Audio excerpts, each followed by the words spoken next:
Hey folks, welcome to the Evil Dungeon Master, the Evil DM podcast. I am your host, DM Vince, and this pretty much channel or podcast here has been I've been doing rips of my YouTube channel here, but I think it's time that maybe I'll just do some exclusive like 5-10 minute daily things or weekly things. I don't know. Just a place where I could just either talk about things I want to talk about. It doesn't have to be a specific game. It could be any game. It could be what I'm thinking.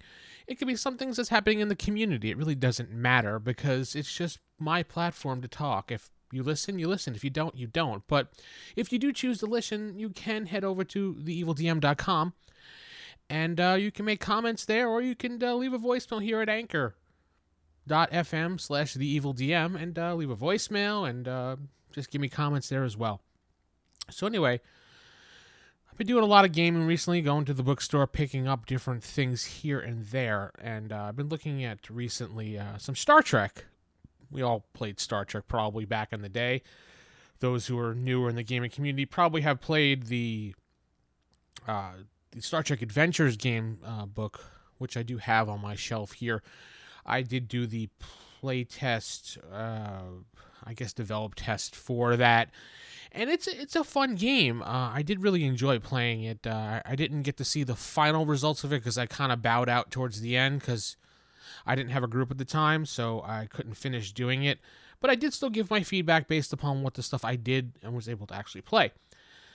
I've been looking at the Star Trek stuff, and I know a lot of us probably played the FASA and the Lug version, Decipher. I have to say, I really did like the FASA version of Star Trek the best. I think it was the best iteration of Star Trek to play that emulated the Star Trek universe. It had the best source material, I think, so far. Though I think the Lug books did dive into a lot more detail on things. I don't know. I didn't really get much into the Lug universe because at the time, the person who was running the game, I only had been in that group for a little while, and then suddenly it broke up. So I did have the books, but did not have anything further than that. But with Picard out recently, and we're like 4 episodes in as of this recording here in February, it really had me thinking about Star Trek and what we could do with Star Trek and how many games we can actually play with Star Trek. Star Trek, when I was a kid, one of the things I remember watching on TV was Star Trek, the original series with William Shatner.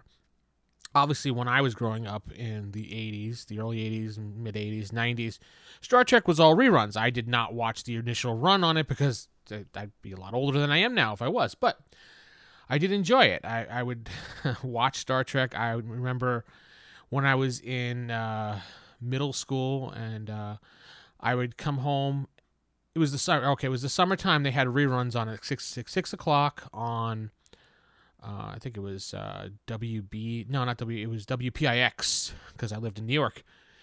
And I remember the summertime was always be outside playing with my friends all day. But once it hit 6 o'clock, or I should say 5 because we usually had dinner at 5. But once it hit 6 o'clock, it was always that's Star Trek time. I would come in and I would watch Star Trek. And I remember my friends like, "What are you doing? Come on outside and play." And I'm just like, now I have to watch some Star Trek. And then I remember we went to the comic book stores and I bought all these little insignias, and they had the little, they had the Star Trek symbol you could put on your chest, and they had the little, I don't know, I guess the rank insignias that you put on your arm. I can't think of what the term was, but I remember I made my own little Star Trek shirt out of it, and it looked really bad because I was like, 8, 9, 10 around there.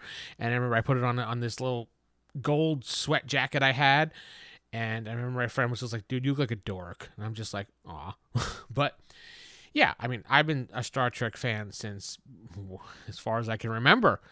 Was a Star Wars fan as well, in case someone wondering, because I do talk about Star Wars a lot. But I think I sided more on the Trek side of things as far as I like the universe. I found it more intriguing and more exciting. And I think adventures in Star Trek would be a lot of fun. I like the idea of, I don't know what era I would play in, though, so I'm thinking as I'm just rambling on here, apparently. But I would think the movie era is probably, I love those uniforms, those bright red uniforms, and they had the insignia on their Was it above the right? Yeah, it was above the right arm, by shoulder up there. And they had all those little metal symbols. I remember buying those at one point, and I had, the Admiral one, because who didn't want to be like Kirk? I mean, duh.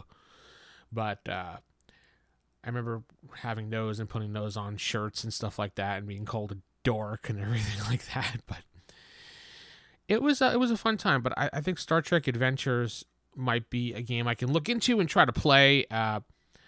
I have to reread the rules again, obviously, because I don't remember since the playtest and the whole process that we went through. But I did remember I did have a lot of fun playing it, and obviously I played in the old, like the TOS era. That's what I did.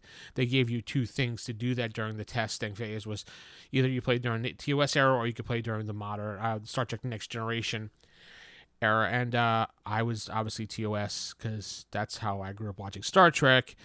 And I love watching Next Generation when it came out, but I was obviously more of a Kirk than Picard. I was all of I need to be the action dude, running out there, grabbing the chicks and kissing them and everything like that, and saving the day by swinging in and boot kicking and punching people. I don't know. That's just how I always imagined it. Obviously, I did not turn out that way, but that's how I imagined things would turn out, but they didn't. But Star Trek, yeah, I think it'd be a great... I don't really know if it would be a long-term with my group, because my group tends to like to be bad guys, so... I try to make sure that they're not, but I think they like to be a little bit bad, and nothing wrong with that at all. But I guess I could make them Romulans in the game, or maybe even if it's TOS era, I can make them Klingons, but there's not a lot of... It takes a lot of lore research to do, and it's easier that the books are mostly made for Federation, so it'd probably make it easier just to do it that way. I don't know. I'll have to see what I have to do. I'm just gonna keep talking about things as I do them. I'm generally all over the place when it comes to gaming. My mind shifts from one thing to the next as I have ideas and write them down in my book, and if I've ever showed anybody the little book that I write in, it's like a madman wrote the book, because I have one idea one day and I'll just see something, ooh, that's another great idea, and I'll start writing about that idea, and yeah, I'm all over the place. But anyway, I just wanted to give a short little update on things, so with that said, keep it original, keep it old school, and good night, everybody.